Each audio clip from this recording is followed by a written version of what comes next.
Hello, स्वागत है आपका खेल की दुनिया में। आज की तारीख है 5 मई और इस दिन 1973 में सेक्रेटरीट ने केंटकी डर्बी में 1 घंटे 59 मिनट 40 सेकंड का रिकॉर्ड टाइम बनाया, जो आज भी कायम है। इस जीत ने उनकी ट्रिपल क्राउन विजयों की शुरुआत की। 5 मई का दिन खेल इतिहास में कई महत्वपूर्ण घटनाओं के लिए जाना जाता है। आइए इस तारीख की कुछ खास घटनाओं पर नजर डालें। 1969 sales tax win game 7 of the NBA finals. 1969 NBA final के ऐतिहासिक गेम 7 में बॉस्टन सेल्टिक्स ने लॉस एंजलिस लेकर्स को 108-106 से हराकर 13 साल में अपनी 11वीं चैंपियनशिप जीती। ये गेम 1960 के दशक में सेल्टिक्स के दबदबे का अंत था। 1904 Sai young pitches first modern perfect game. 5 मई 1904 को साई यंग ने आधुनिक बेसबॉल इतिहास में पहला परफेक्ट गेम फेंका, जिससे बॉस्टन अमेरिकन्स ने फिलाडेल्फिया एथलेटिक्स को 3-0 से हराया। 5 मई 1967 को मॉन्ट्रियल कैनेडियंस ने डेट्रॉइट रेड विंग्स को ओवरटाइम में 3-2 से हराकर स्टैनली कप जीता, जो उनकी फ्रेंचाइजी के इतिहास में 15वीं चैंपियनशिप थी। 5 मई 2007 को फ्लॉयड मेवेदर जूनियर ने ऑस्कर डिला होय को एक विभाजित निर्णय में हराया, जिसने उस समय बॉक्सिंग मैच के लिए 2.4 मिलियन पे पर व्यू खरीद का रिकॉर्ड बनाया। आज का दिन कई महान खिलाड़ियों ने जन्म लिया था, जिसमें शामिल है कार्लोस अल्काराज, जिनका जन्म 5 मई 2003 में हुआ। कार्लोस अल्काराज एक स्पेनिश टेनिस प्लेयर हैं, जिन्होंने 2022 यूएस ओपन जीता और एटीपी इतिहास में सबसे कम उम्र का विश्व नंबर 1 बना। अरायना सेबेलेंका, जिनका जन्म 5 मई 1998 में हुआ, बेलारूसी टेनिस स्टार हैं वो, जिन्होंने 2023 और 2024 में ऑस्ट्रेलियन ओपन एकल खिताब जीता और 2024 यूएस ओपन जीता। नथन केन, जिनका जन्म 5 मई 1999 में हुआ, वो एक अफ्रीकी फिगर स्केटर हैं, जिन्होंने 2022 में ओलंपिक स्वर्ण पदक और कई विश्व चैंपियनशिप जीती। मिच मार्नर, जिनका जन्म 5 मई 1997 में हुआ, वो एक टोरंटो मेपल लीफ्स के लिए कनाडाई एनएचएल फॉरवर्ड खेलते हैं, जो अपनी फ्लेमिंग और गति के लिए जाने जाते हैं। रॉल जिमनेज, जिनका जन्म 5 मई 1951 में हुआ, मैक्सिकन फुटबॉलर जो वॉल्वरहैम्पटन वंडर्स और मेक्सिको राष्ट्रीय टीम के लिए स्ट्राइकर के रूप में खेलते हैं। स्पोर्ट्स की हिस्ट्री में आज के दिन 2 बड़े और बेहतरीन रिकॉर्ड भी बने। 1981 Larry birds iconic playoff moment. 1981 NBA final की गेम 1 में लैरी बर्ड ने एक महत्वपूर्ण रिबाउंड और बास्केट बनाया। बॉस्टन सेल्टिक्स ने ह्यूस्टन रॉकेट्स को 98-95 से हराया। ये खेल बर्ड के यादगार पलों में से एक है। 1978 पीट रोज अचीव्स 3000 1978 पीट रोज अचीव्स 3000 हिट्स। 5 मई 1978 को पीट रोज मेजर लीग बेसबॉल इतिहास में 3000 हिट तक पहुंचने वाले 14वें खिलाड़ी बने, जिसने उन्हें खेल के महान खिलाड़ियों में स्थापित किया। रॉयल चैलेंजर्स बेंगलुरु की रोमारियो शेफर्ड ने इस सीजन की फास्टेस्ट 50 लगा दी है। आरसीबी के इस खिलाड़ी ने केवल 14 बॉल में अर्धशतक जड़ दिया है। आईपीएल के सीजन में फास्टेस्ट 50 का रिकॉर्ड राजस्थान रॉयल्स के खिलाड़ी वैभव सूर्यवंशी के नाम था। वैभव ने गुजरात टाइटंस के खिलाफ 17 गेंदों में ही अर्धशतक जड़ा था। रोमारियो शेफर्ड ने ये फास्टेस्ट 50 चेन्नई सुपर किंग्स के खिलाफ लगाई है। चिन्नास्वामी स्टेडियम में सीएसके और आरसीबी के बीच मुकाबले में ये अर्धशतक लगा। आरसीबी की टीम पहले बल्लेबाजी कर रही थी। जैकब बेथल और विराट कोहली के आउट होने के बाद बेंगलुरु की बल्लेबाजी लड़खड़ा गई, लेकिन फिर पारी के आखिरी 2 ओवर में रोमारियो शेफर ने बेंगलुरु की मैच में वापसी कराई। चेन्नई के लिए 19वां ओवर खलील अहमद लेकर आए थे। इस ओवर में रोमारियो ने 4 छक्के और 2 चौके लगाए। खलील के इस अवसर में कुल 33 रन बने। इन रनों के साथ ही ये आईपीएल के इस सीजन का सबसे महंगा ओवर साबित हुआ। इस ओवर में खलील ने एक नो बॉल भी फेंकी थी। चेन्नई सुपर किंग्स के लिए 20वां ओवर मथीशा पथिराना लेकर आए। इस ओवर की पहली गेंद पर टिम डेविड ने 1 रन लेकर रोमारियो को स्ट्राइक दे दी।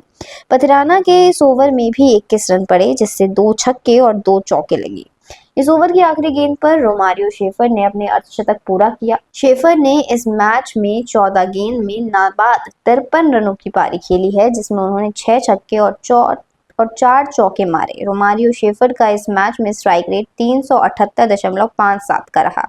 इसी के साथ नजर डाल लेते हैं आईपीएल 2025 के पॉइंट्स टेबल पर। तो पॉइंट्स टेबल के टॉप पर है रॉयल चैलेंजर्स बेंगलुरु, जो हाल फिलहाल में चेन्नई सुपर किंग्स को हरा कर आ रही है। रॉयल चैलेंजर्स बेंगलुरु ने 11 मुकाबले खेले, जिसमें 8 में जीत हासिल हुई तो 3 में उसे हार मिली।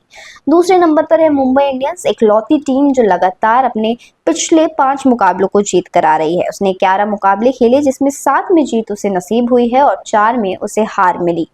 गुजरात टाइटंस, शुभमन गिल की गुजरात टाइटंस ने 10 मुकाबले खेल लिए हैं, जिसमें 7 में उसे जीत मिली तो 3 में उसे हार का सामना करना पड़ा, जिसके बाद उसके पॉइंट्स बनते हैं 14।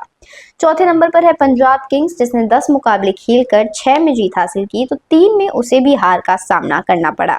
यहाँ एक मैच कोलकाता नाइट राइडर्स के खिलाफ पानी में धुल गया था, बारिश में धुल गया था, जिसके कारण उसके पॉइंट्स 13 हैं। दिल्ली कैपिटल्स ने 10 मुकाबले खेलकर 6 में जीत हासिल की तो उसे 4 में हार का सामना करना पड़ा, जिसके बाद पॉइंट्स टेबल में 5वें नंबर पर दिल्ली कैपिटल्स काबिज है। छठे नंबर पर है लखनऊ सुपर जायंट्स, जिसने 10 मुकाबले खेलकर 5 में जीत हासिल की तो 5 में उसे हार मिली।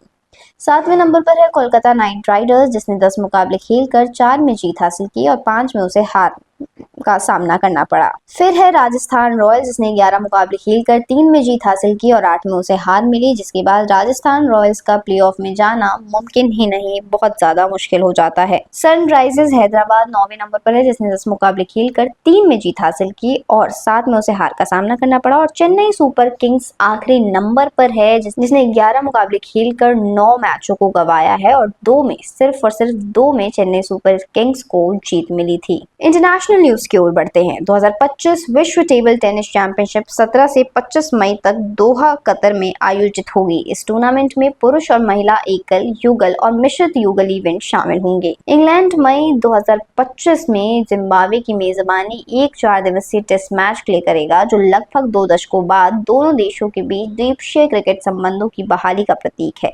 ये मैच 28 से 31 मई को निर्धारित है।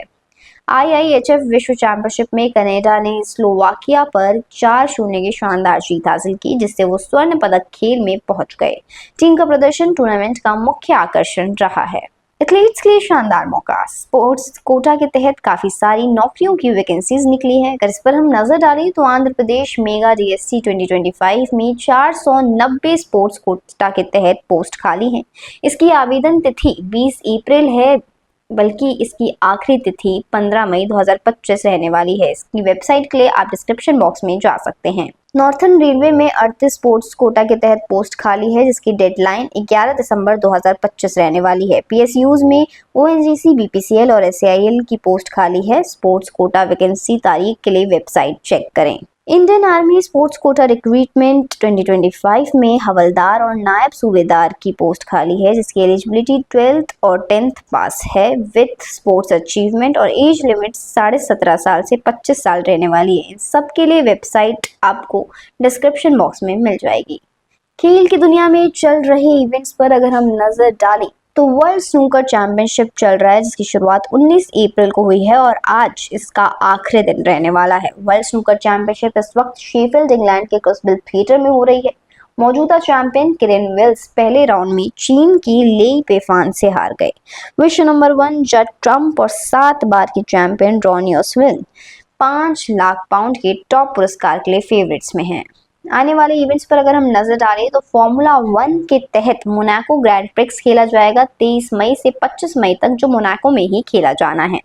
आइस हॉकी में IAHF वर्ल्ड चैंपियनशिप होगा। 9 मई से इसकी शुरुआत है और 25 मई को इसका आखिरी मुकाबला खेला जाएगा डेनमार्क में।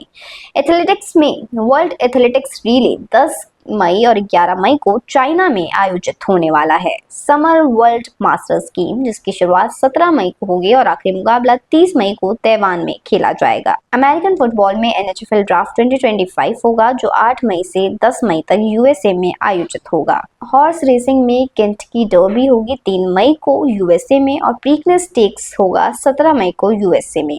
UEFA europaea league final football के तहत 21 मई को स्पेन में मुकाबला खेला जाएगा। UEFA चैंपियंस लीग फाइनल 31 मई को जर्मनी में खेला जाना है। तो ये है वो तमाम जानकारी जो स्पोर्ट्स बुलेटिन में आज के दिन हम आपके लिए लेके आए हैं। स्पोर्ट्स बुलेटिन आपको कैसा लगा हमें कमेंट बॉक्स में जरूर बताएं और देख रहिए TNP स्पोर्ट्स।